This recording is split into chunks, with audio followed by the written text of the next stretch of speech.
Thank you. Hello, everyone. I'm Stefan Freund, the Artistic Director of the Mizzou International Composers Festival and cellist of Alarmable Sound. I'd like to welcome you to this evening's MICF Distinguished Guest Composer presentations. Before I introduce Judd Greenstein, I want to say a few words of thanks. First, I want to thank our outgoing Managing Director of the Mizzou New Music Initiative, Andrea Luque Karam, who did so much work in laying the foundation for this year's festival.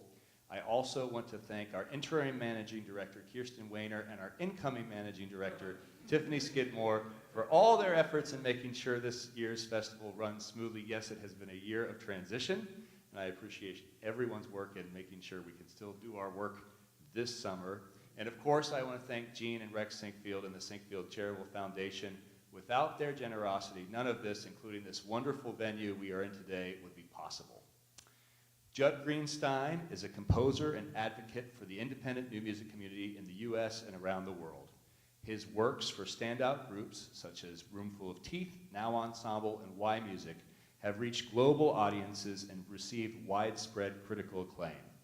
As a founder of New Amsterdam Records and the Ecstatic Music Festival, Judd has been a leading voice in developing a genre-fluid musical infrastructure that endeavors to open new channels of participation and representation in contemporary music. Judd has had his music played by the Minnesota Orchestra, San Diego Symphony, North Carolina Symphony, and the American Composers Orchestra. He has worked with groups like the Knights, Ethel and So Percussion, and soloists such as Awadaj and Pratt, Nadia Sirota, and Sam Solomon. Judd has been a friend of Alarmable Sounds for over 20 years. We've always talked about working with him, and I am so glad that the Mizzou International Composers Festival has given the opportunity for him to write a piece for us. His work, First Impression from Compromise, will be premiered tomorrow night at 7:30 p.m. in the Missouri Theater. In addition, his work, At the End of a Really Great Day, will be performed by the Mizzou New Music Ensemble on Friday night at 7:30 p.m. here in Sheryl Crow Hall. Please welcome MICF Distinguished Guest Composer, Judd Greenstein.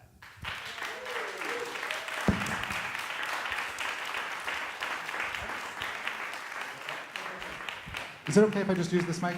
I'm comfortable holding it. That's cool? Great. Cool.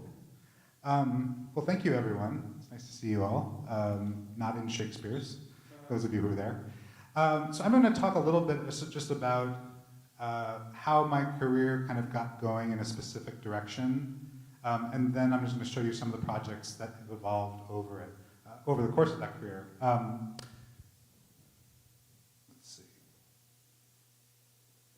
Yeah, so I think about this in terms of, I've been writing music since I was a kid. I wrote my piano pieces when I was 8, 9 years old, and I was also making hip-hop beats and all kinds of music with my friends throughout high school. And that's, I think, pretty common for a lot of composers from, certainly now, where everything seems to be busted wide open, and people are making music in so many different ways, but even a lot of my peers, people who are now in their 40s, I think it was a pretty common trajectory for people then. So I sort of see that as not that remarkable or interesting, even though it gave me a grounding for who I became later as a composer. But at the point of grad school, I feel like my career took a turn, because I felt in grad school that I didn't want to be sort of pushed. I felt pushed down certain paths of creativity that weren't really giving me the opportunity to express myself in the way that I wanted to. And so instead of moving in those directions, which I don't have any criticism of in terms of what anybody else was doing, and many of my friends went in those directions, I started instead trying to build organizations that would provide those opportunities for myself. And so one of them is a group called Now Ensemble. You can see our first record cover, that little CD thing up there. And one of them is New Amsterdam Records, which is a genre-fluid music label that I'll talk more about a little bit later. And then there's a picture of Roomful of Teeth, which is a group that I helped get off the ground back in 2009. And I think about the world that I was in. There's DIY, which I think is a pretty sacred term and not one that I want to claim, because I think DIY has a lot of implications around class and positions of power relative to institutions that were not true for me and the musical community that I was coming out of. So we were, I say, subsidized DIY, which is a really important distinction in the sense that we were making things ourselves, starting new organizations, but had this fluid, again, relationship between institutions, funding sources, even the academy. A lot of the stuff that I was building, I was doing while I was a PhD student. So I was directly being funded by something that I knew that I was actually going to wind up rejecting in a certain sense. And then through that subsidized DIY, so writing works, like Stefan had said in his generous introduction, for Now Ensemble, for Roomful of Teeth, for Y Music, and through the avenues of these institutions that I was building myself and helping others found, we got our music out there, I got my music out there, and then people started to get to know it through that direction. And then it sort of fed back into this more traditional path where I was getting commissions by some of the institutions that I might have, had I just sort of stayed in that direction, wanted to get commissions from, coming out of grad school in that period. And I left this box up. I had done this presentation initially for an undergrad group, and I thought it was good for them to see it, but maybe it's good for you to see it too. The life that this led to and continues to lead to is one that I characterize as generally chaotic and uncertain, but also exciting and fulfilling because of this set of projects that are a mix of self-generated work and people asking me to write for them. So here's an example of a pretty early thing that I was doing that sort of got some attention. I'll just play a little bit of this piece. This is Y Music, and they're appearing on a radio program called Spinning on Air, WNYC in New York.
So, this music, this group, one of the things that led me to work with groups like this and to start my own ensemble, Now Ensemble, to work with Roomful of Teeth, was a desire to move away from a paradigm where I felt like works were not being given enough time and were not being embodied by the performers who were performing them. So Y Music, even by this point, had probably played this piece 15, 20, I don't even know, at this point, 25 times.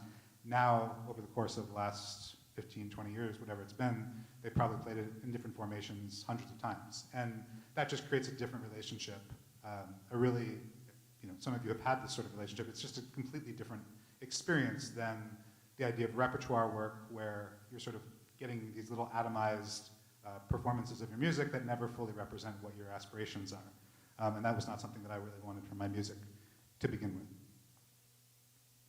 Oops, let's see. I'm just going to play a couple little snippets of things from this period. So this is Roomful of Teeth from their debut record playing A, E, I, O, U.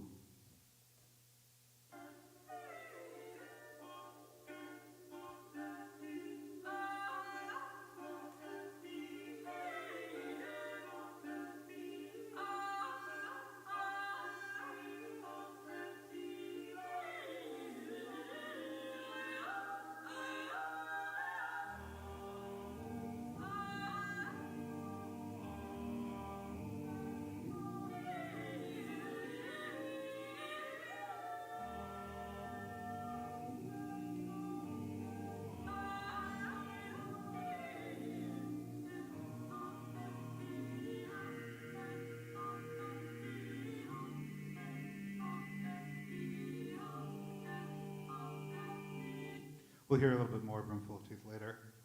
No, that's wrong. Sorry. And then this is a video, sort of really a short movie, an animated film called Planet the City, made by Joshua Frankel, and this was sort of co-written with this piece Change that I wrote for Now Ensemble, who appear in the movie.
And the theme here obviously has a lot to do with architecture, New York City, which I grew up in New York City, and that's a theme that Josh and I will later return to in larger scale fashion.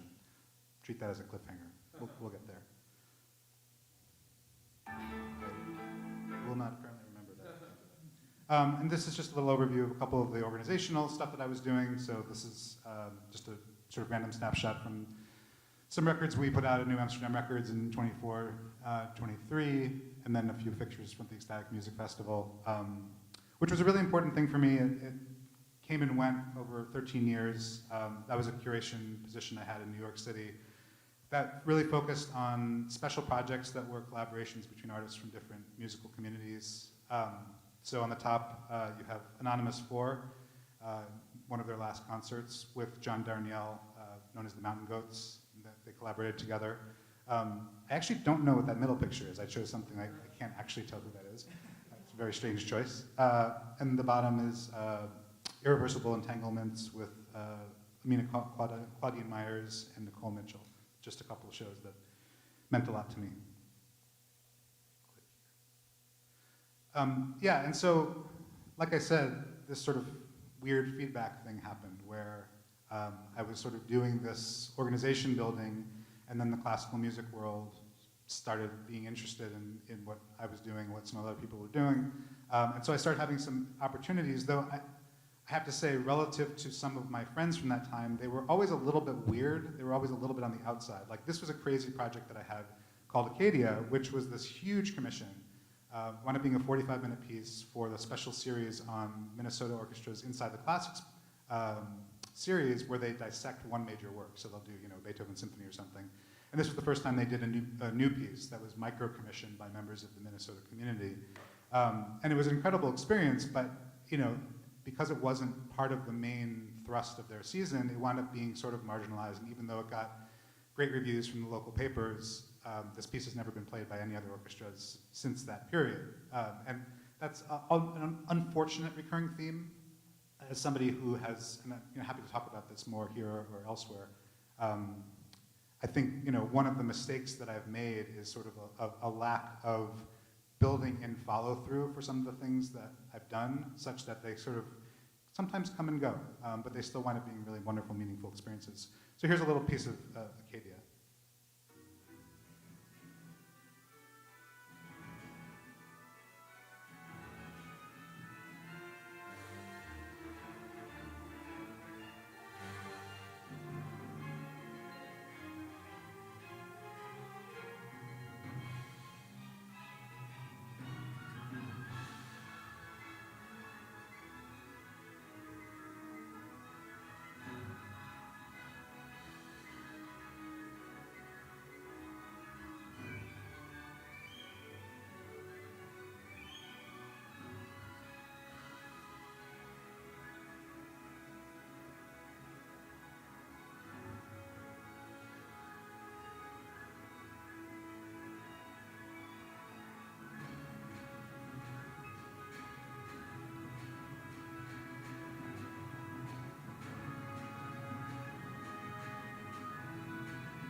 And I've done a lot of other things through this period: dance collaborations, film scores, educational projects, special projects that I'm not going to get into here. Well, actually, I might come back to the dance collaborations a little bit.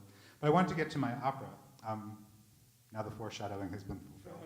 This is my next project with Joshua Frankel, and it was actually a three-part collaboration with the poet Tracy K. Smith, former U.S. Poet Laureate, though she wasn't at the time when we asked her. She wasn't quite as busy, though she was already like a Pulitzer Prize winner. It was amazing she said yes. But this was an opera. Josh and I knew we wanted to choose a story about New York. We both grew up in New York, and we both grew up with relationships to Greenwich Village neighborhood in Lower Manhattan. And the story of Jane Jacobs, who was a pioneering, self-taught urban theorist who really upended the way that urban theory was considered in the middle part of the 20th century. She was not only a writer and theorist, but she was also an activist. And she, not single-handedly, that's part of the opera story, but she was part of a coalition that stopped a road from being built through Washington Square Park, beloved park in Lower Manhattan, and then stopping a major highway, the kind that destroyed, bisected many neighborhoods, not just in New York, but around the country. I mean, we can talk. I could talk for a long time about highway building and urban planning in general, but she stopped that from happening in her neighborhood. Her home was going to be destroyed, and so we wrote this opera that was about this middle period of the 20th century when the highway builder, Robert Moses, perhaps the most famous urban planner in history, and she represented these two ideological opposites of local neighborhoods versus sort of top-down. She would represent this horizontal view of urban planning from the street. Her whole thing was observation, watching neighborhoods, seeing what worked.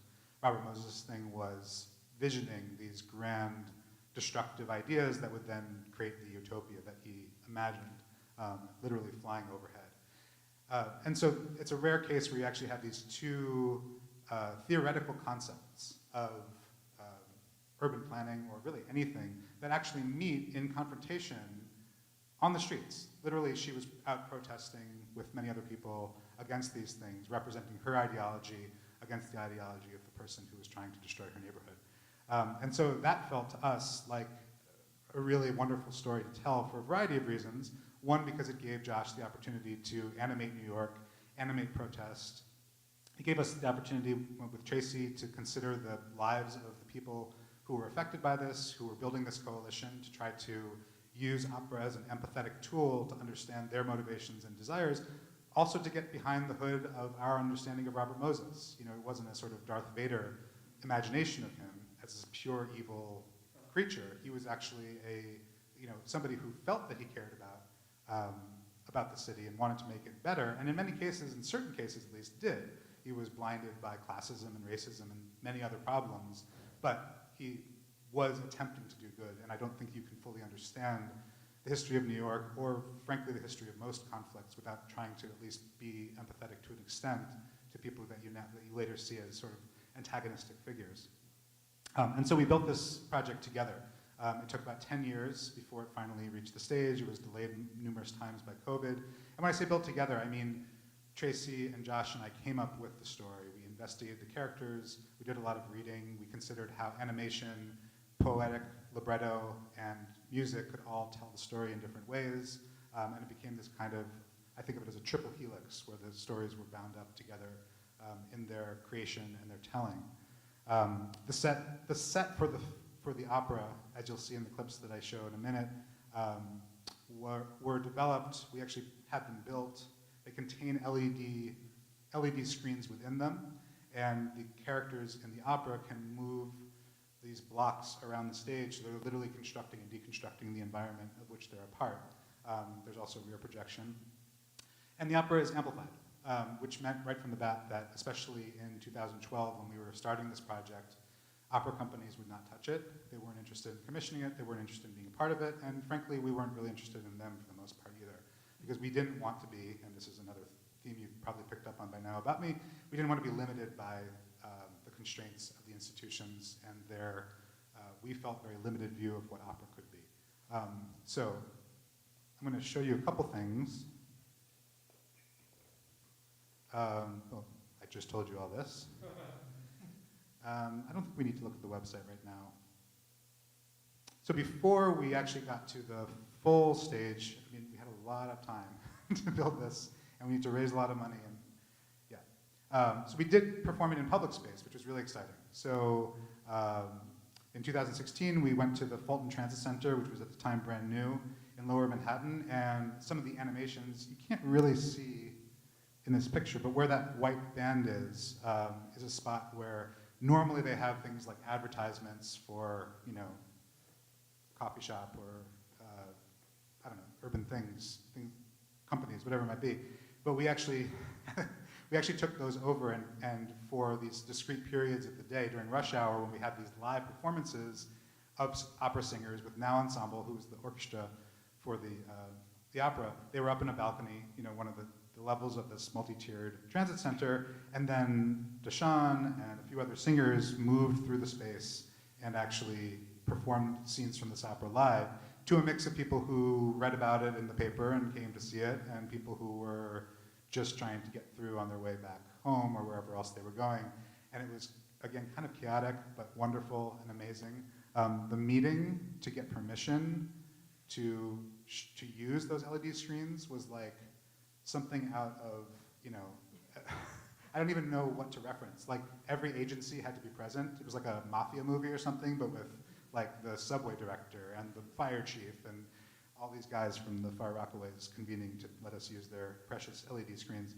Then in 2021, at Grand Army Plaza in Brooklyn, which is the north end of Prospect Park, this huge sort of public area, we had this massive crowd to come see some live excerpts from the opera with projections on the library right behind them.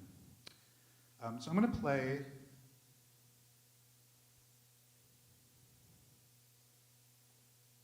this video, which is a series of excerpts that'll give you just a sort of flavor of how things happen in this opera.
things.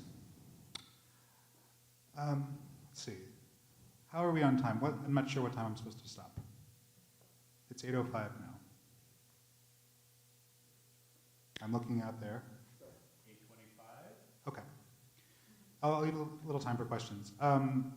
So I'd like to play you a piece, an actual full piece. And this project came out of a very special relationship. I had been a fan of the pianist and conductor Awadagin Pratt for many years, since his sort of star days in the 90s. I lost track of what he was doing, but it turns out he was becoming an incredible pedagogue in addition to classical performing artist in the 2000s. And then through a mutual friend, he approached me about producing a record that was based on this quote from Four Quartets by T.S. Eliot. And he wanted to commission a number of composers, including me, to write for this. And the project went through many different iterations. It was the first time he'd ever worked in a new music space like this. He and I had actually met, sorry, I'm missing a key point. We were introduced at a conference by a mutual friend, and we wound up staying up until about 4 a.m. drinking at a bar, and he was I was like fanboying out, and he was learning about this world of new music that I was part of. And so we wound up building this list of composers to commission together, and working with the string orchestra of Far Cry and Roomful of Teeth that you heard before with Awadagin at the piano. We sort of gave composers the option to write for whatever combination of these instruments they wanted to, based off of this poem. So Tyshawn Sawyer was involved, Jesse Montgomery, Paolo Prestini, Alvin Singleton, Pateras Vasks, and myself. And my piece, oops. Nope. How do I press this? Is over here.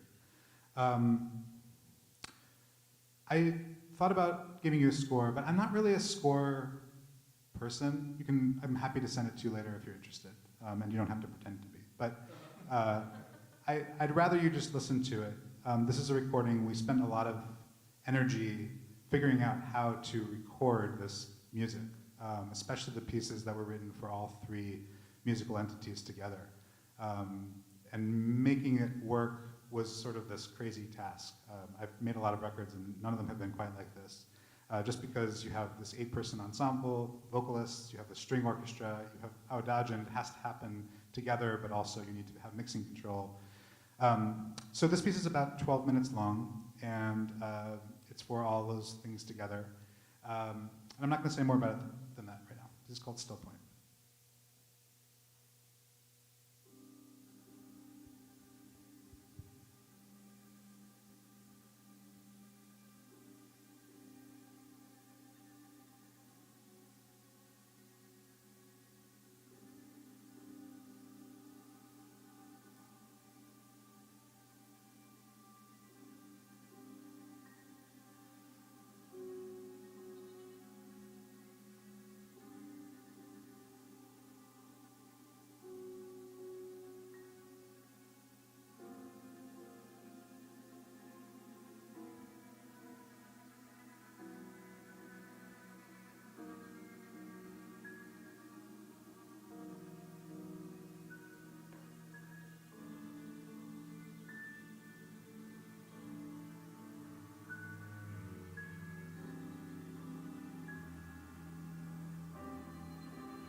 Thanks.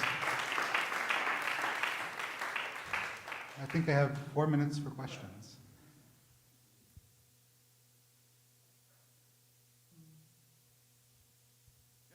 Yep. I was going to ask if you could elaborate on what you meant and why you said you're not a score guy. And if you've tried communicating musically with performers in other ways. Oh, I use scores. I just like when people listen to my music without following along the score. That's all. I mean, I don't mind if you do now that you've heard the piece. Well, I guess I was just kind of curious why. Like what's the... I think for me, the relationship, one of the challenges I have as a composer is listening to music without being fully analytical. And even though this is a space that obviously we're all here to learn from each other, so it is an analytical space, I would still, I guess, my just personal preference would be to try to lean in the other direction towards a less analytical listening in the first case, wherever possible, and then afterwards to begin the analysis, even though that's utopian. Was there another question over here? Yeah. Yeah, I was curious, if in your compositional work, do you have any sort of aesthetic guidelines or methods or secrets or something, or concerns or just like interests? Yeah, I mean, you can hear a lot of them, and they've changed over time. I tend to write mostly within the 12 tempered system, classical traditional system. I repeat a lot of material with subtle variations, and I'm not afraid of, referential gestures, though I usually, because of the repetition, try to fold them in rather than have them be markings that are pointing externally. It's not like this is the moment that points to that. It's more like this has become part of this piece's language. And repetition, I think, can be a tool for that. At least that's how I try to incorporate it. Yeah. Just to kind of bounce off of that, how has your experience been, just I guess from maybe when you started to now, navigating through like contemporary music and people's response, or maybe even the Academy's response to your music? Because I relate a lot to what you're saying about being in that kind of tone, using repetition, using grooves and funk and different things. So how has that journey been in the world of contemporary music, and what advice do you have as far as like staying firm in your style and being yourself amongst that atmosphere? Yeah, I mean, I don't, not all music is for everyone. I don't really have like an adversarial relationship with any group of people or anything, even if people don't like my music. But I just haven't gone into that. I haven't been in that space, even though I have, my broader community of musicians includes many people that traverse those boundaries. And as I said, I think the notion of boundaries is kind of false. Like, we're here in an academic setting right now. You're here. I'm here. I've been in many such settings. I like going to those settings. I like working with students. So, the notion of, when I'm talking about the academy, I'm really talking about my actual relationship to it, literally, not like the academy as this boogeyman that, represents something. I guess that's how it used to be used more. I don't really see that now. I see it more like we're all grasping through this world of music, trying to find our own way, and everybody has their own references and histories, and mine just happened to be more grounded in the institutions that I tried to build myself. That's where I felt most at home. But I don't feel antagonism, as a result of that. I think when we were starting out, that was a little bit different. Those were different times. But now a lot of the people that I used to fight with are friends of mine. Yeah. Around presenting a marvelous order of institutional partners, you mentioned that they brought constraints about their ideas of opera that you had to, just reject. But I'm curious what those were. Like, what were the things that you wanted opera to do that the institutions were like, Using amplification was not part of it. Using singers who had the kinds of voices that we were using, where they were classically trained but also could sing in a variety of styles, and draw on them because of the fact of amplification. The idea of having a poet, even somebody as acclaimed as Tracy, as a librettist, was not really even particularly well received by certain people. having full control over set design and not utilizing the set builders or people that they wanted to use. Pretty much every aspect of our work. But things have changed since then, you know, and I think the constraints now for a project like this are less conceptual, somewhat still conceptual in terms, I mean, there's still very few amplified operas that are staged by major American opera companies. It's pretty rare, but I don't think it's as forbidden as it used to be. Okay, I should probably finish this up. Thank you all very much.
Good evening. I'm Andrea Luque Karam, and I'm the former managing director of the Amazonian Music Initiative. I'd like to thank Stefan Freund for letting me introduce Hilda tonight. I'm very thankful to be here. It is a real honor to introduce Hilda Paredes, who is a leading Mexican composer of her generation. She's known for her refined compositional voice and deep sensitivity to the instruments and artists that she writes for. Based in London for nearly 40 years, her music blends influences from Mexican literature and global musical traditions, earning acclaim for its poetic intensity, dramatic voice, and technical precision. Paredes has collaborated with institutions such as IRCAM, SWR Experimental Studio, MCIRM, and her music has been performed by leading ensembles and orchestras worldwide, including Ensemble Intercontemporain, Arditi Quartet, ICE, Ensemble Modern, and the London Sinfonietta, among others. She has received awards such as the Guggenheim Fellowship, the Rockefeller Foundation Award, Music Theater Now, PRS Foundation, and Mexico's National Fund for the Arts, also known as FONCA.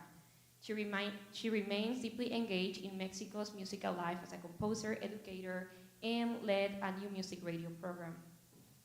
I think you will find out through her presentation that Hilda Paredes is an extremely thoughtful composer whose music often explores and uses poetry and language to talk and portray different social issues and stories that truly deserve a spotlight on the big stage. Before welcoming her to the stage, I would like to read to you a short quote from her 2002 article on the future of music.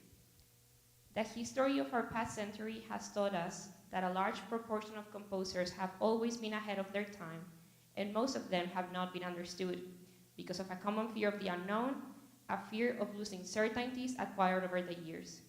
Those composers who have seduced us by awakening our passions, our imaginations, and that have taken us into another reality beyond the limits of our tangible world have created the music of our time. It is those composers who are creating the composers who are creating the music of the future. And with that, I'll leave it to you, Hilda. Thank you.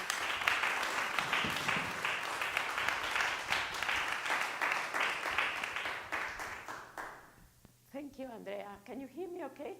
with this? Yeah? Yeah, I've forgotten about that talk that you quoted. Yes, it's a long time ago. It's more than 20 years, I think. Yeah, so I hope I'm not so much going to talk about my biography because you can find it in my website, but I would like to share with all of you, because most of you are composers, I would like to throw at you a few ideas. I find it very interesting to have heard all your talks this morning. Was it today or yesterday? I don't remember the time. It's days for me.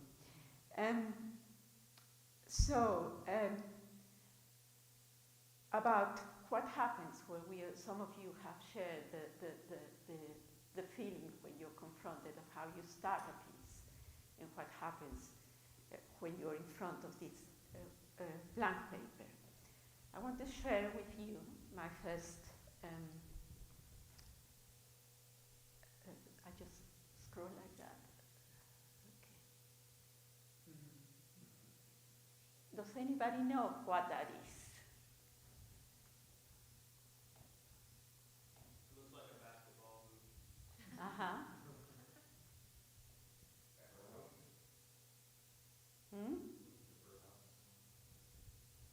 Nobody knows where it comes from. Wonderful. I love it.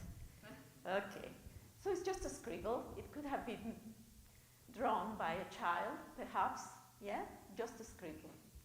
Yeah. So how serious do we take our scribbles when we start a piece of music? Yeah.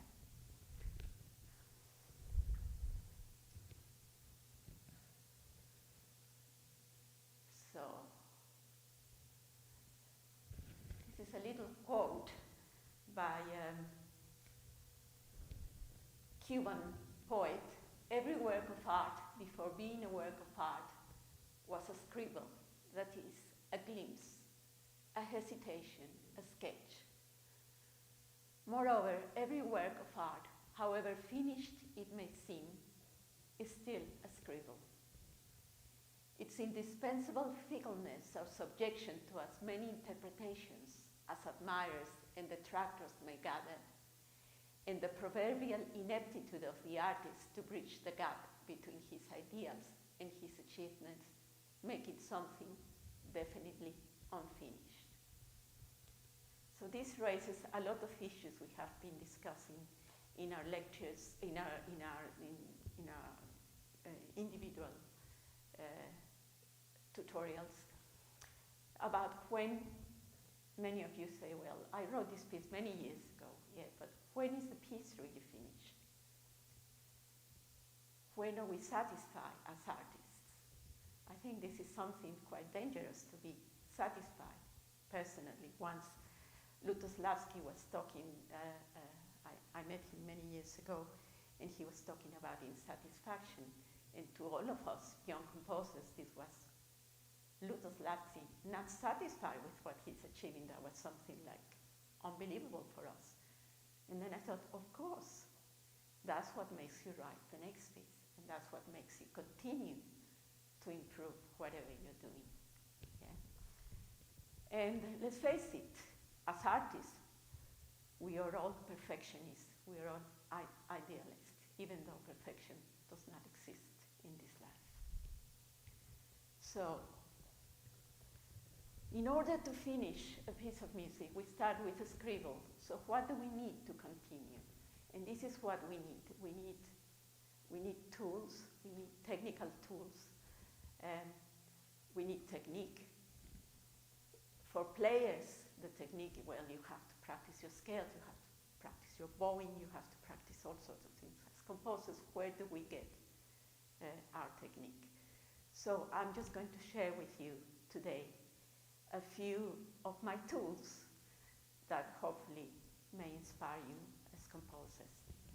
And this is a long journey, We start with one scribble, and then what happens after that? Where do we start? And this is a process, for me, writing music is a continuous journey of discovery.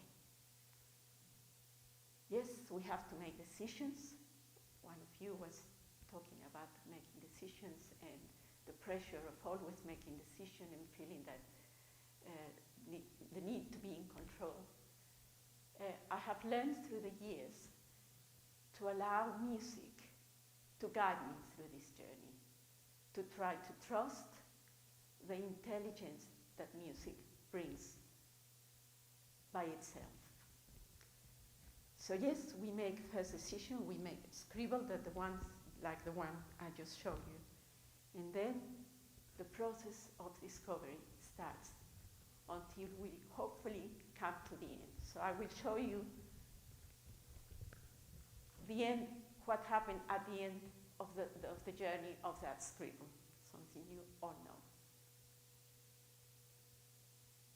This is it. Yeah?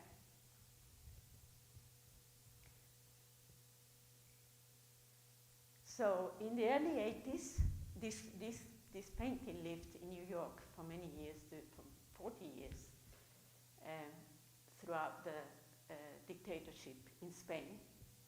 And then he went back to Spain, and I was lucky enough to be able to see the display, not just of this painting, but of the whole journey, which was several rooms of sketches, not sketches, but how this sketch began to develop and develop and develop. And this, for me, was so inspiring and so encouraging for me when I was very young to continue to work and to continue to research.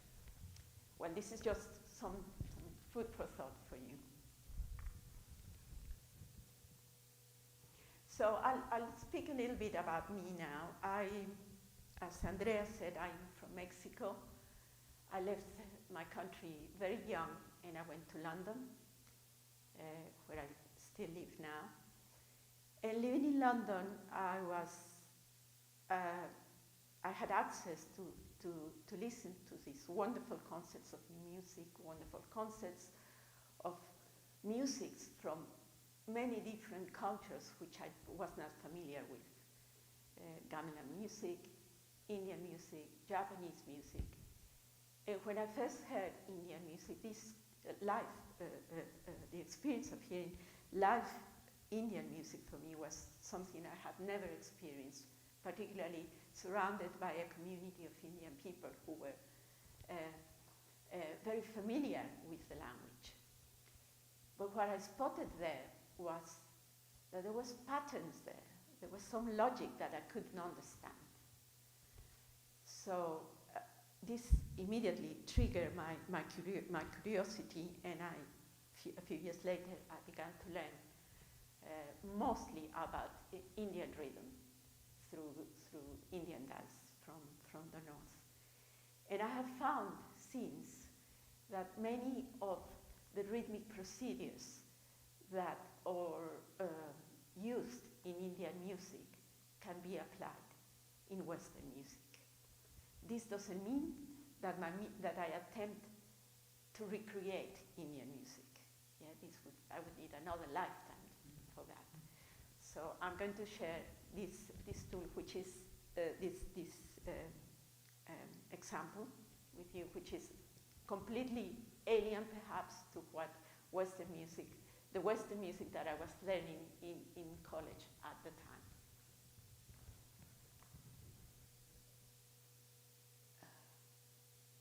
Oh, okay, so this is what I'm going to talk about, the rhythmic structures. Yeah? So rhythmic structures, how to structure a piece of music when we have departed from tonality, from the constraints or not constraints of the diatonic system, and how do we address the issues of creating some forms of cadences or some forms of endings or some form of links between ideas. These were all the things that were still in my mind when I was a student. In most of the new music I was listening at the time, being Lutosławski, Ligeti, Elliott Carter, all these people that were around when I was that were creating music when I was young. Of course, this gave me a lot of ideas. But what I found fascinating in Indian music is how they created this sense of cadences or finales of phrases without having the cadential formulas that Western music had. So how do they do that? And this was done through rhythm, mostly. Yeah. So I'm going to show you some examples of this. So here, oh, it's a bit small. Can you see? Okay? More or less. In the example below is the end of, this is what's called a chakadar. It's a phrase used for ending. It's one of many. These are phrases that repeat 3 times. So, yeah? Do you mind zooming in on it? I don't know how to with a plus, yes. In the one below, yes. Okay. Okay. Yeah. Yeah, that's it. So this is a transcription. The syllables below is the way Indian music, which is what I was trying to talk to you about. That's the way they communicate. Yeah. So I transcribed all this. So how it works, is there anyone here that knows about Indian music, Indian structures? No? So how it works is they have phrases of 16 beats or of 10 beats, or mostly 16 beats and mostly 10 beats, but it could be anything. It could be 12 beats or whatever. And they follow it by ear. They're not reading anything. They're the real virtuosos of applied mathematics when they're playing this music. Not only the tabla players, but also the melodic instruments.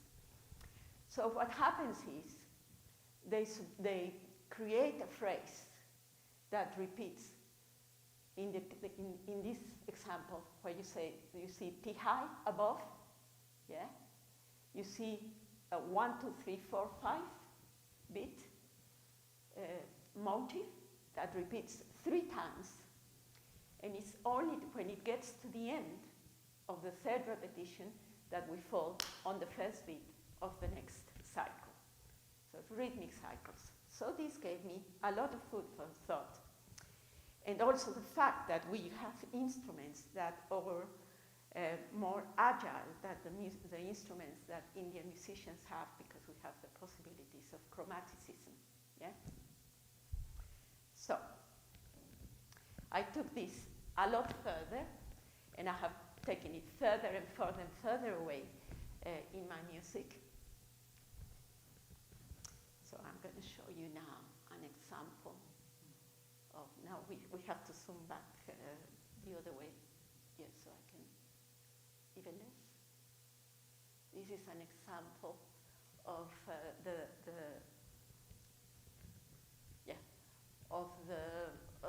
towards the end of the piece that you're going to hear tomorrow is the percussion solo and how it is built. So I create phrases that are not necessarily always 13 beats, or always 16 beats, or always 12 beats, but I start playing around like I did here. And I create phrases, sometimes 8 or 13, and then I start adding to that. If I add 8, then we have 21. And then the phrase that repeats 3 times, it could be 3 times 7, so that's 21. So I start playing with the structure within the Fibonacci series, for example. Or not, or I create another numerical rhythmic series, like 1, 3, 4, 7, 11, 18, and so on. And this brings the whole it helps me expand the structure, and it helps me to highlight different points of arrival for each phrase, each rhythmic phrase. Yeah? So this is one way I have applied this inspiration that I got from Indian music, that I applied in my own way. So if you like, we can listen to that example that you have on the, I mean, you're gonna hopefully hear it tomorrow. It's towards the final solo of the piece. Avalorius is like a concerto for ensemble, so there are different solos of the instruments, and this would be the last one for the percussion. So we have, thank you.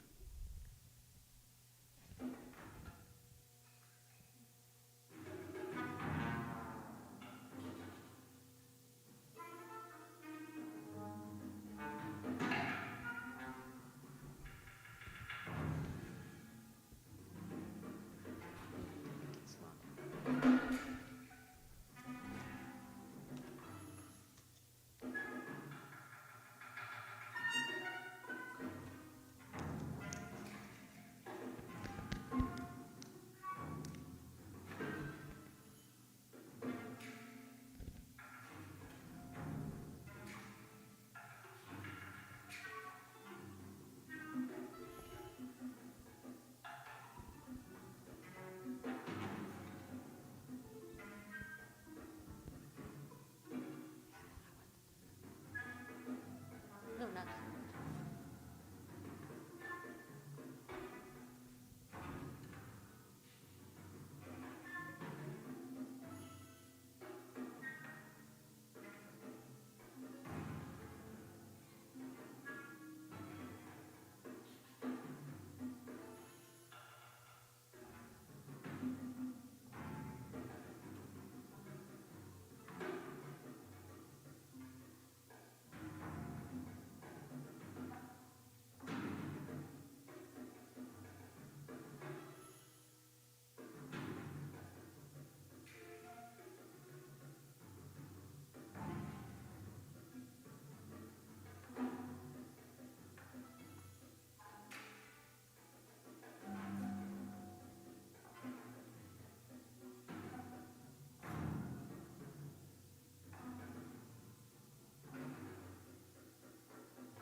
So another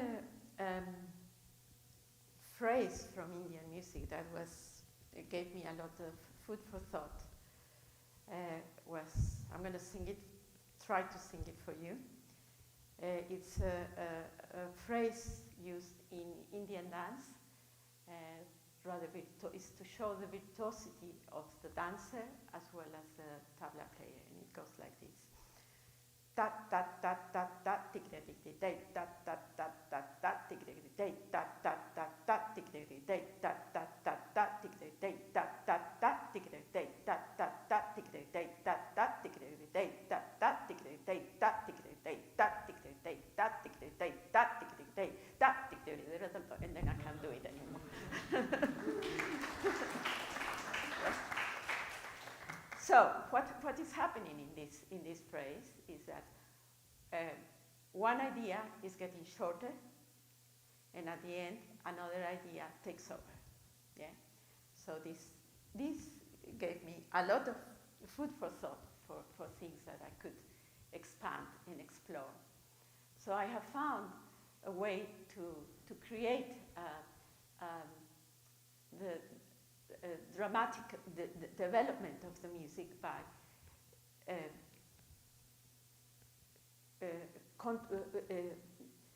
putting different ideas, different contrasting ideas that interrupt each other, and what happens in this kind of struggle between the ideas, what can develop out of that. So this is again a journey of discovery.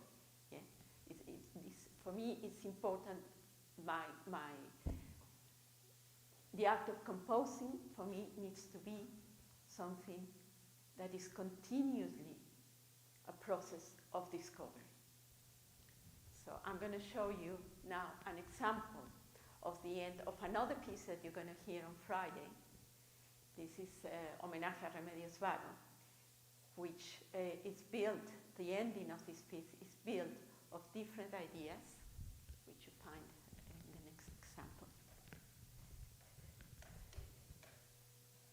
And, okay, before I say that, I show you this. Remedios Varo, does anybody know this artist? No. She's a surreal artist. She lived in the early part of the 20th century in Spain, and she left Spain towards the end of the Civil War in Spain, and like many artists and intellectuals fleeing the dictatorship of Franco in Spain, ended up in Mexico. And that's where she spent the last years of her life. She died quite young in 1963, and this is the last canvas she painted, the last finished canvas. So this is called Naturaleza Muerta Resucitando, which translates as Still Life Reviving. And well, as you can see, instead of a bowl of fruits on a table, these are going around, having a life of their own. So the way I try to reflect this in this piece is by using these contrapositions of ideas that fight against each other. And these are the main ideas of this piece. The piece itself, Homenaje a Remedios Varo, is a series of 5 short pieces. Each one of them is a tribute to one of her paintings. The first one is called Alquimia, or Ciencia Inútil, Useless Science. The second one is called Hilos del Destino, Threads of Fate. The third one is called Premonition. The fourth is called Arquitectura Vegetal. And this is the last one that I have just shown you. I would encourage you to explore her works in the internet, because she's quite incredibly imaginative and witty.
Ensemble Recherche based in Freiburg.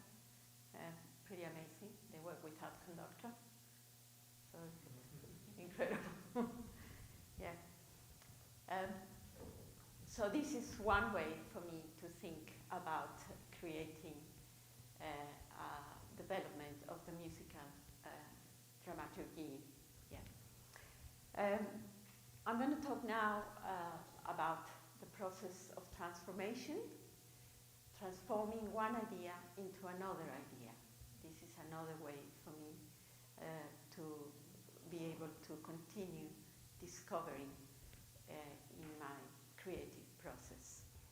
So I'm going to show you some examples of my fourth string quartet.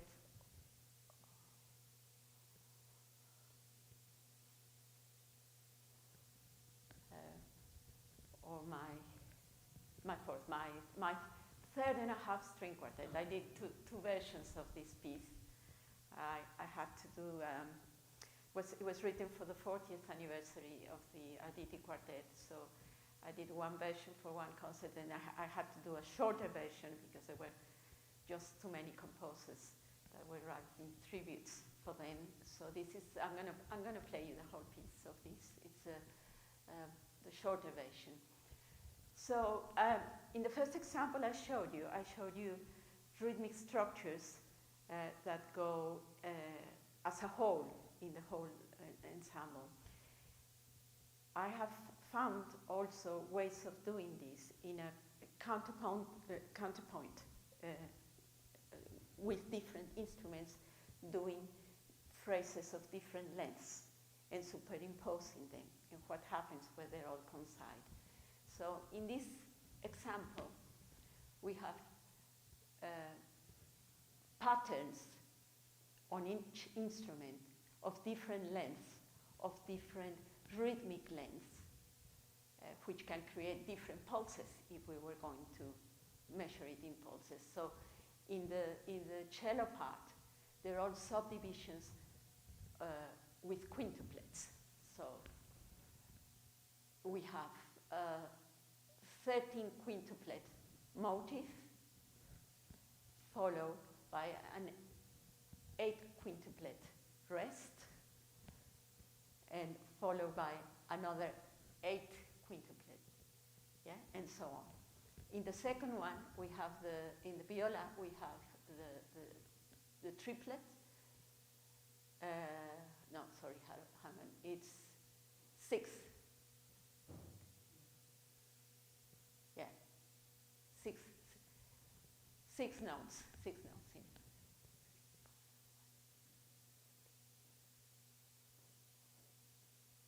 Yeah, that's it. So 1, 2, 3, 4, 5, 6, 7, and the subdivision is 7, then 4, then 7, and then 11, perhaps, and so on. Yeah, and the second violin is doing subdivisions of septuplets, and is following a pattern of 11, 18, 11, 11, and so on. But what's important, at first the first violin is only highlighting the ending. Oh, another thing I need to talk to you about before I go on talking about this is about how my experience of working in the electronic music studio, how that has changed my way of thinking. For those of you that have had that experience, you know that once you work once in the electronic studio, you come out and you're never the same. It really does things to your head. And then when you go back to write for acoustic instruments, you need to find ways to write for what is in your head. And sometimes it doesn't really necessarily follow conventional ways of writing. So what you're seeing there above the end of each little motif, It looks like a star, but I think it's the amplification. It's like the muted sign, they call hot cross bun in the UK. I don't know how you call it here. And it's what, after doing this, I discovered that they call it in Germany yapping. This is because Helmut Lachenmann invented this term. And so what it is this effect that you can do very easily in the electronic music studio when you reverse a motive. Yeah? So that's what's happening there. But let me show you another bit of this. So what happens with this, and against this harmonic development and rhythmic pattern, we have a very expressive melody on the viola part. The big challenge to write for a group like the Arditi Quartet is the wide range of expression that these guys are capable of. So this is what I was trying to explore in this piece. So in this section of the piece, what we have is these little figures, little motifs, start getting shorter and shorter until they become just chords. And from these chords, a superimposition of different ideas. This is the opening idea that you see over there that interrupts. And then they start coinciding with each other as chords.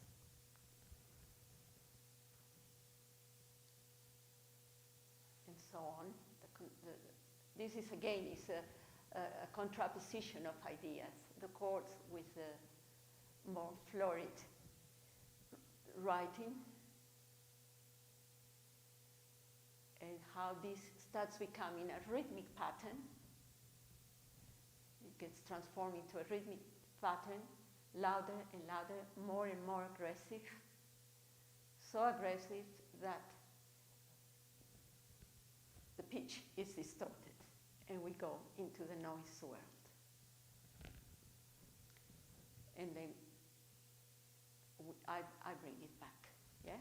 So this process of transformation is another tool that for me is quite important in my composition of palette, so to speak, yeah? So I'm going to play you that piece. If I may, if you want to follow the score, we can do that. I have it here. Where is it? This one. If we can put this one up.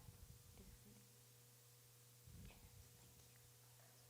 So it's already there. No, not this one. The other one. This one. If we can put it from the beginning.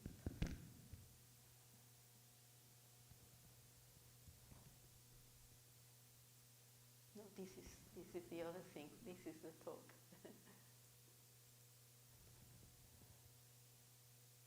Yeah, that's it. Maybe we make it smaller now. Yeah. So, please. Okay. Yeah. And then the music, the sound is. Yeah, please. Maybe.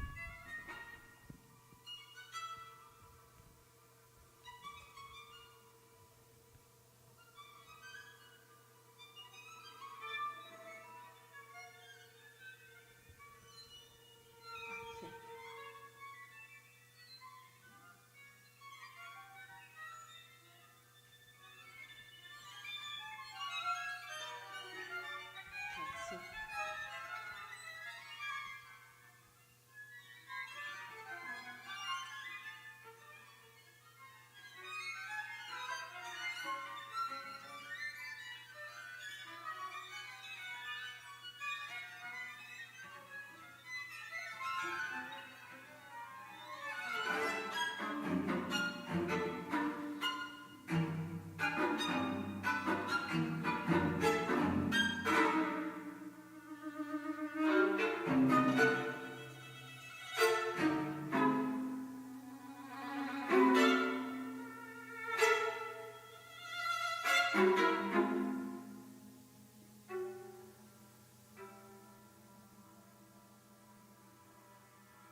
the last thing I wanted to show you is I've done a lot of work also with voice, with text, and for me the relationship that I establish with the poetry that I'm setting is creates a completely different experience as a creative artist, because I have to think of two different semantics. I have to make a relationship between these two different ways of conceptualizing meanings. Yeah? So I wanted to show you an example of, oh, you've got it there, thank you. So I wanted to share this quote that Berio gave us when he came to Mexico to talk about his music. And this, for me, I like this quote very much because it expresses precisely what it is for me, the process of setting a text to music.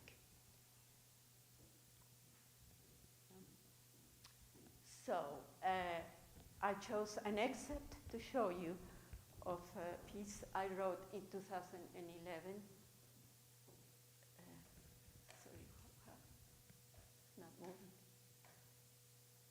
Yeah? Okay. Thank you. So, Altazor is a poem, an epic poem by the Chilean writer Vicente Huidobro, which was written in 1931. He is not as well known as Neruda. They lived at the same time. His poetry is very, very imaginative, very extreme emotionally. It goes from great anger to extreme tenderness. And in this poem, in Altazor, is a journey in a parachute, and in the process of falling, it's also a process of disintegration of consciousness, disintegration of reason. And how he does this is by gradually combining different meanings, these different words, different semantics that don't make any sense. Then he starts taking away some syllables, changing the words, until the whole journey disintegrates into a bubble of sounds. For me, this is a gift for a composer to set. Yeah. Of course, it's a big challenge because the poem is a book length, it's a little book.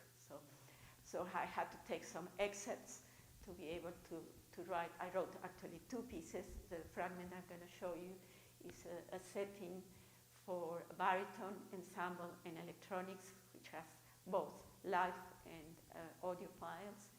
It's a piece I did in IRCAM in 2011.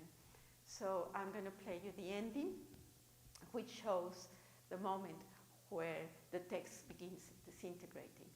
But before I say that, what I wanted to share with you is, as a composer, what happened to me in this piece was quite extraordinary, because normally I kind of immerse myself in the text and try to find the music in the text and follow that path.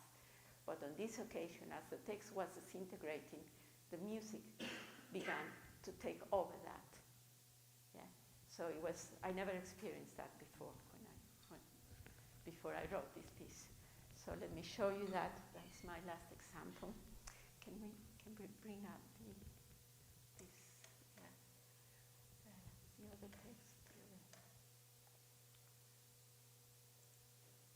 That's it, and we need to make it smaller also, no?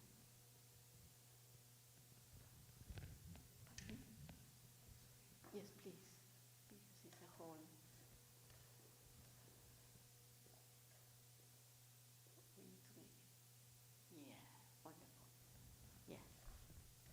Okay.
you.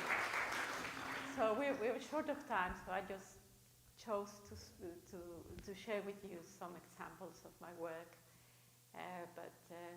Yeah, so any questions or any comments or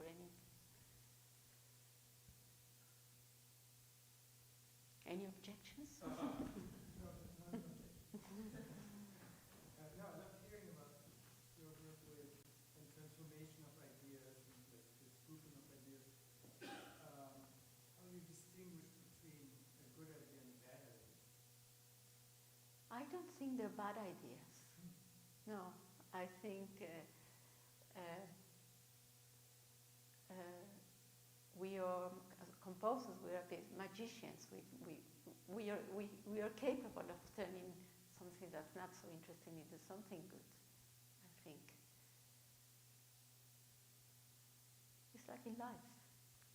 No, but do you have any sort of criteria, or is it just whatever feels good? Well, we all have good and bad days, you know, and maybe you had a bad dream or you had a bad personal experience and you go to the desk and you think nothing works. But I still work, and maybe if I didn't like it that day, I go up the next morning and, oh, but maybe if I do this to this and if I do this to that, oh, maybe it's not so, you know?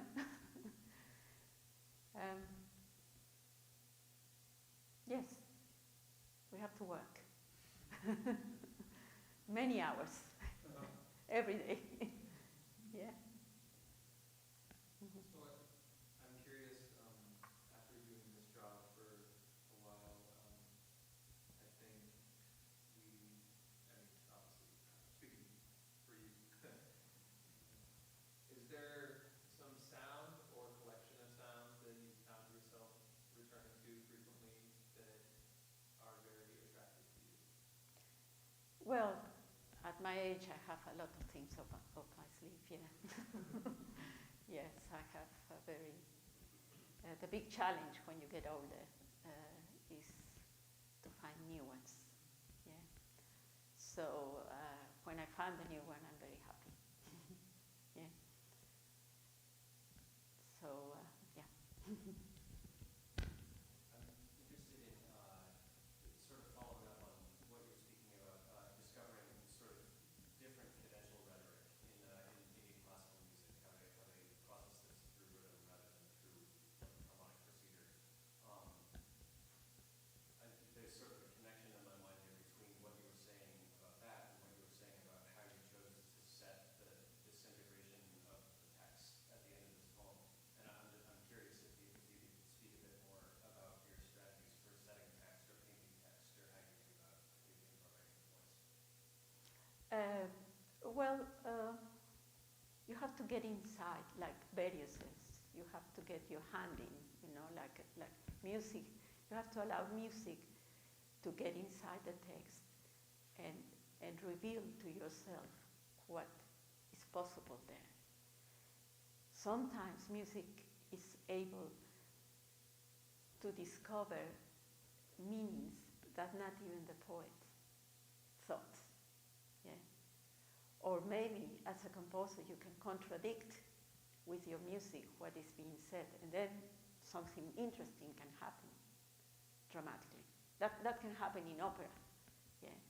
That you're saying something and the music is doing something different. So then what happens?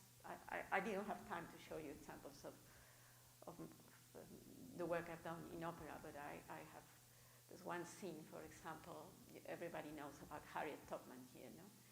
So there's one scene I wrote an opera about her, and there's one scene where she first escapes the plantation, and she's terrified, and she's telling the story, but she has to pretend everything is fine, and this steal away, this spiritual, which was used by the Underground Railroad to alert the fugitives that they had to get ready that night.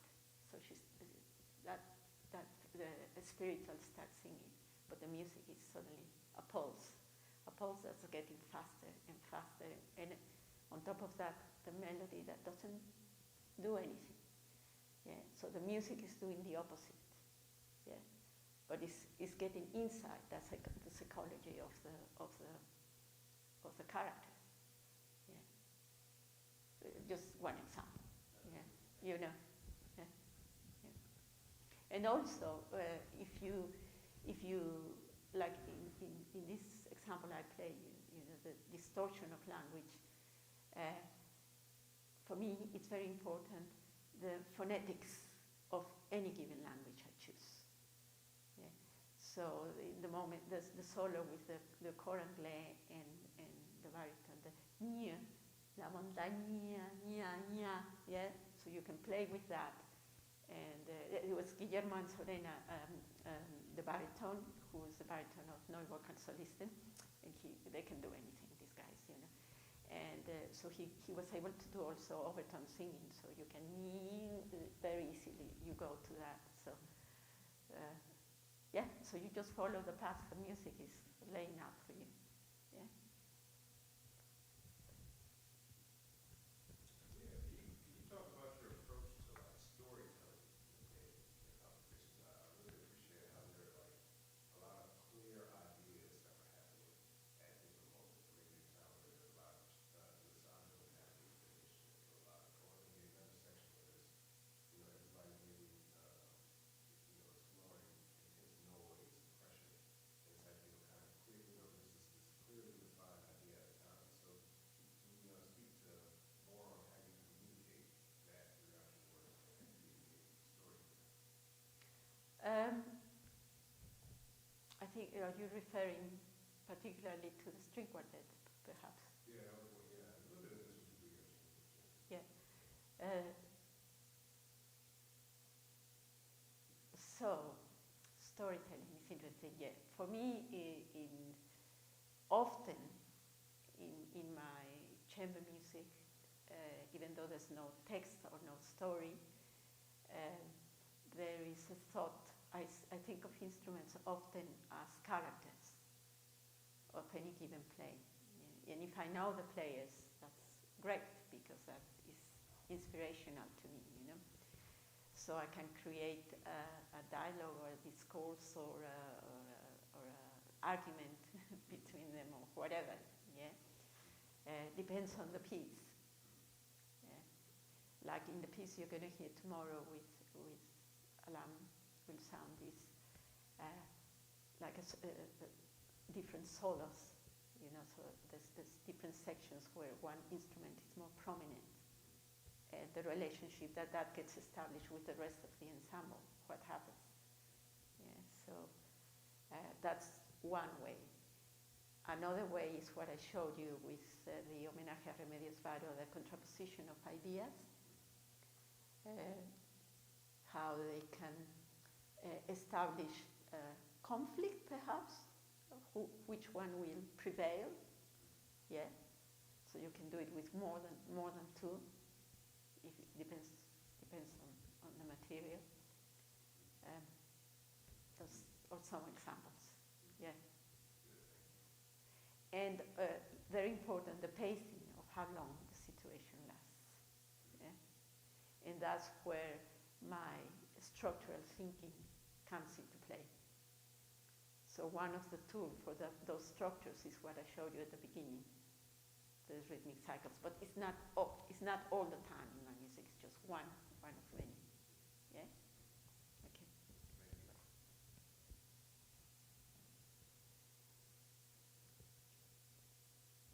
The text about sketches at the beginning, what was the source of that? The text of the text about how every work of art starts making a scribble. It's Orlando de los Esteva. He's a Cuban poet, wonderful voice. I think he must be translated into English because he lives in this country. Yeah. Orlando González Esteva. I say Gutierrez is González Esteva. Yeah, sorry. Yeah. Yes, sorry. I've appreciated learning about how you take motives and ideas that you found. Right. It seems that a lot of your music is derivative from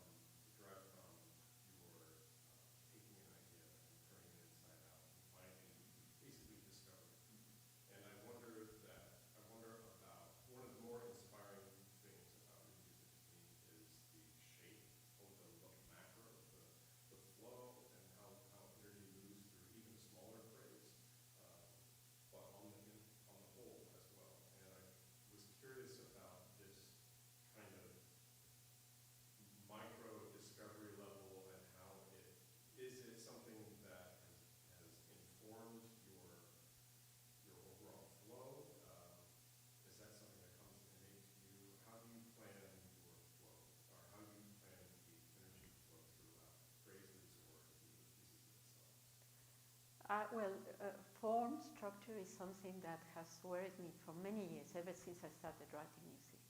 It's one of the first things that I started questioning, because the new music I was hearing at the time,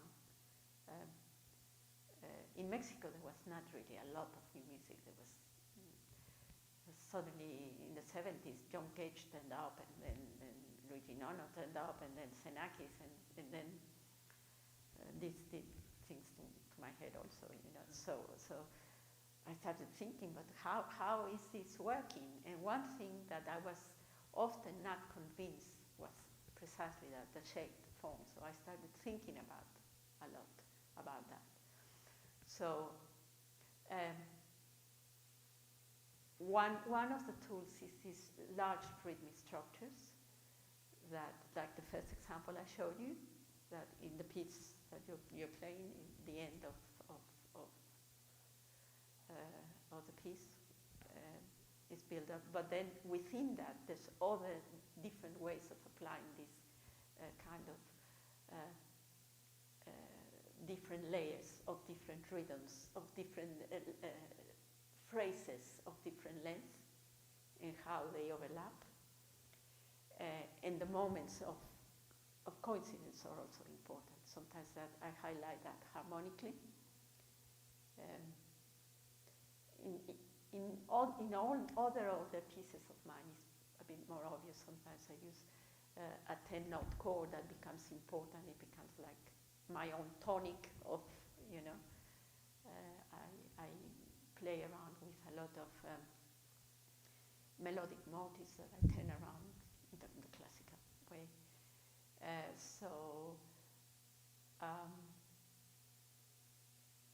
Yeah, but I think I showed you different examples of how I structure that, you know. And if you create a situation where, like in the string quartet, where the ideas start getting shorter or longer, and what happens, and where is that taking me? Yeah. So I have to let go and allow the process of discovery to happen, to see where it goes.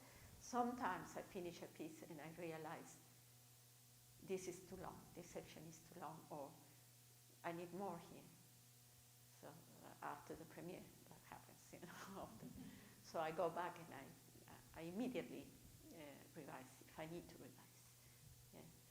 But it's something I think I have thought for many years about. Sometimes I have done sketches at the beginning of what the piece is going to be about, but once you start working, the music is taking you into different regions also. Did I answer? Yes. Yes.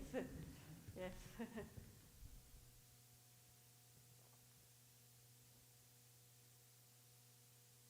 Thank you. Thank you so much.